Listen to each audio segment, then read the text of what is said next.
parcerias público-privadas e empresas estatais não dependentes, apropriação pelo grande capital dos recursos públicos por meio do Estado garantidor.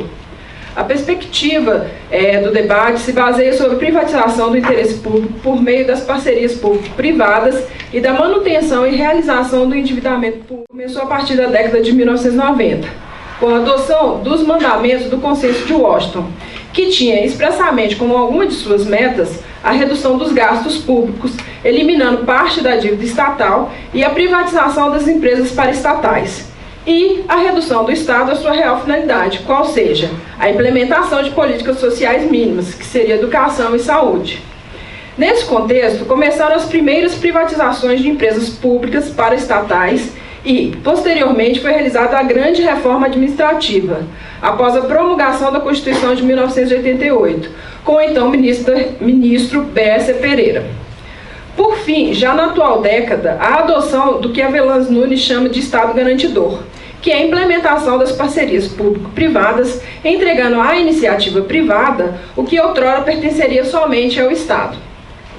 Para este autor, após a privatização dos serviços públicos e a criação das agências reguladoras, o neoliberalismo fundou nova faceta para que o grande capital pudesse lucrar mais com o Estado. Foram criadas as parcerias público-privadas, em que o Estado funciona basicamente como garantidor dos lucros das empresas parceiras. Em termos gerais, o Estado garantidor é definido, por um lado, como um Estado desconstrutor de serviços encarregados de prestações essenciais do cidadão e, por outro lado, como um Estado fiador e controlador de prestações dos serviços de interesse geral por parte de entidades privadas. Tal conclusão é perceptível em simples leitura do artigo 2º, em seu parágrafo 1º da Lei 11.079 de 2004, que dispõe, é a Lei das PPPs. Parceria público-privada é o contrato administrativo de concessão na modalidade patrocinada ou administrativa. A concessão patrocinada é a concessão de serviços públicos ou de obras públicas de que trata a Lei 89/87 de 95, quando envolver adicionalmente a tarifa cobrada dos usuários contra a prestação pecuniária do parceiro público ao parceiro privado, complementado ainda pelo artigo 10, inciso 1, a linha A da mesma lei, que diz: a contratação de parceria público-privada será precedida de licitação na modalidade de concorrência, estando a abertura do processo licitatório condicionada à autorização da autoridade competente fundamentada em estudo técnico que demonstre a conveniência e a oportunidade da contratação, mediante identificação das razões que justifiquem a opção pela forma da parceria público-privada. Nesse sentido, o texto da lei é claro que, apesar da contraprestação pecuniária do usuário, o parceiro público adicionará valor à parceria, bem como se aplica um juízo de conveniência e oportunidade em contratações que deveriam ter critérios objetivos. Constata-se tais contribuições, por exemplo, quando se analisa o contrato da PPP da MG 50, onde, mesmo o usuário pagando determinado valor de pedágio, o parceiro público garante ao parceiro privado o mínimo de passagens. Melhor explicando, se durante a prestação não tiver um mínimo de pedágios pagos, o Estado de Minas Gerais cobra essa diferença. É a mesma coisa que aconteceu com a PPP do Mineirão. E é por essa razão, a primeira imagem reproduzida é no poder legislativo que o capital está mais embrenhado, pois que é nele que o que se seria escandaloso ou até mesmo criminoso se torna legal. É por meio da lei que o capitalismo ou o grande capital se valida, haja vista a pseudo-impressão de que o legislativo representa um anseio popular. As imagens subsequentes se referem às parcerias público-privadas que tentaram ou foram implementadas em Belo Horizonte. Seguimos por essa razão para outra forma do capital se apropriar do que é público, também por meio de lei, através da criação das estatais não dependentes. A Lei de Responsabilidade Fiscal nos trouxe dois conceitos de empresas estatais. Aqui se engloba a sociedade de economia mista e as empresas estatais propriamente ditas. São as estatais dependentes e não dependentes. As primeiras têm um custeio garantido pela própria administração direta, ou seja, a sua manutenção depende do Tesouro para sobreviver. Já as segundas, em tese, não precisam do Tesouro para se manter. Para isso, precisariam somente de um capital inicial dado pela administração pública e depois sobreviveriam às suas próprias custas. Exemplo da primeira seria a Embrapa e o da segunda a Caixa Econômica Federal.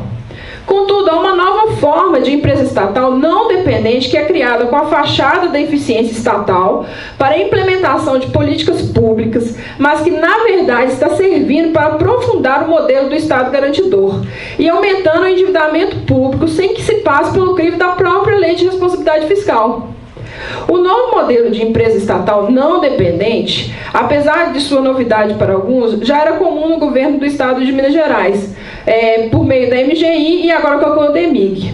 Mas aqui, por ter sido objeto de estudo do movimento social e da CPI, será dado destaque à empresa criada pelo município de Belo Horizonte, que é a PBH Ativos.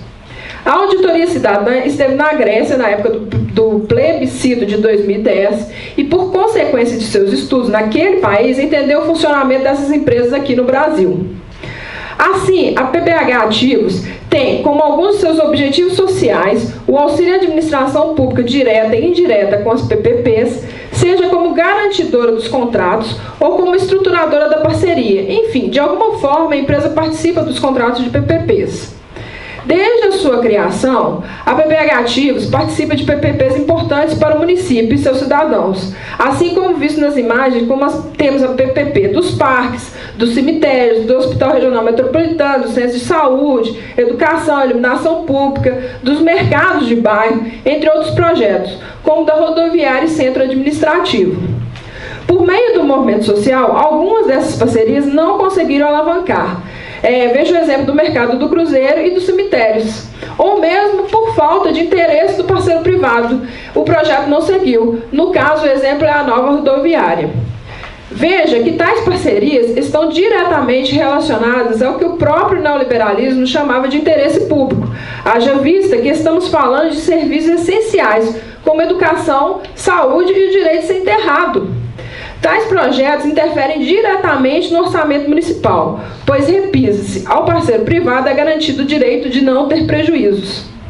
Para isso, há dois exemplos clássicos e que saíram na mídia. O primeiro foi o Hospital Regional do Barreiro, que no início do ano passado, até o final do ano passado, ele estava atuando com 10% de sua capacidade. A lógica seria de que o parceiro privado recebesse nessa mesma proporção. Contudo, não era o que ocorria. O parceiro privado recebia o valor contratado como se o hospital estivesse funcionando com sua capacidade plena.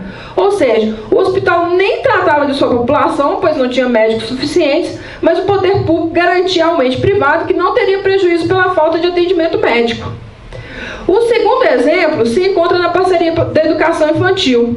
Não obstante o aumento de unidades de educação infantil de forma considerável, não se pode olvidar para o fato de que o parceiro privado obteve lucros astronômicos em decorrência do contrato.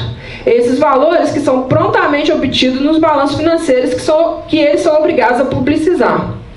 Estamos tratando de educação, portanto, serviço essencial do Estado, no caso do município de Belo Horizonte. Só para se ter uma ideia do escândalo que é a parceria público-privada, quando se refere a valores, a PBH Ativos recebeu 2 milhões de reais da empresa que ganhou a licitação da PPP de iluminação pública. Mas a empresa que estruturou o projeto foi a Estruturadora Brasileira de Projetos, EBP.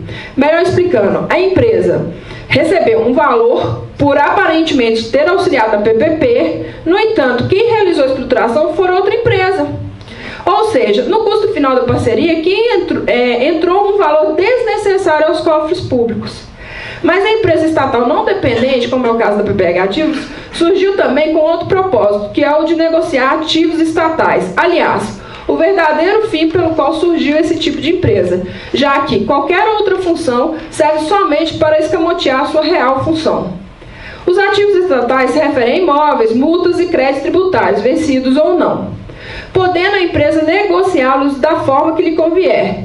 E é nesse ponto que o endividamento público surge sem a necessidade de passar pelo crivo da Lei de Responsabilidade Fiscal, por se tratar de empresa estatal não dependente. Ao permitir que se negocie os ativos do município, foi autorizado que a empresa pudesse emitir títulos de crédito, debêntures ao mercado, cuja garantia de pagamento adviria dos direitos creditórios do próprio município. Veja que quem emite os títulos é a empresa, mas quem fica responsável pelo pagamento desses títulos é o ente estatal.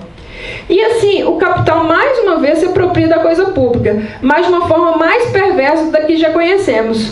O dinheiro que deveria ir para saúde, educação, transporte, cultura, assistência social, previdência, vai parar nas mãos do sistema financeiro, haja vista que ele especula com o título garantido pelo poder público. No caso, há um problema mais sério do que o endividamento que já conhecemos, porque não existe um limite. Um teto de gastos que a Lei de Responsabilidade Fiscal determina. Por ser estatal não dependente, ela não precisa de aprovação de qualquer órgão de controle. Tão somente emite o título e o ente da federação que arque com os custos da operação e com o endividamento. Tal projeto de apropriação do que resta de público foi aprovado recentemente em âmbito nacional pelo Senado por meio do PLS 204 de 2016, de autoria do senador José Serra, cuja tramitação continua na Câmara dos Deputados. Mais uma vez, o Poder Legislativo atuando como grande representante do capital. No âmbito municipal, estão tentando criar uma empresa mais nociva ainda para a cidade, por meio do projeto de lei 239 de 2017, cujo capital da empresa deixará de ser totalmente do município para abrir para o mercado na proporção de quase 50%. A gente vai arcar de novo com isso. Com esse modelo, o capital consegue tomar decisões com relação ao erário, sem passar pelo crivo do processo democrático, democracia burguesa. Por fim, a luta do capital, trabalho, capital, sociedade encontra novos contornos, pois o capitalismo se modifica conforme as necessidades que surgem no decorrer da sua existência, se adaptando como um camaleão, sempre através de sucção de riqueza da população, de quem mantém o Estado. Cabe a nós, sociedade, tomar conhecimento dos problemas apresentados para que possamos acompanhar e tentar resistir à privatização do público e, principalmente, desmistificar o conceito de eficiência nos modos que nos são impostos.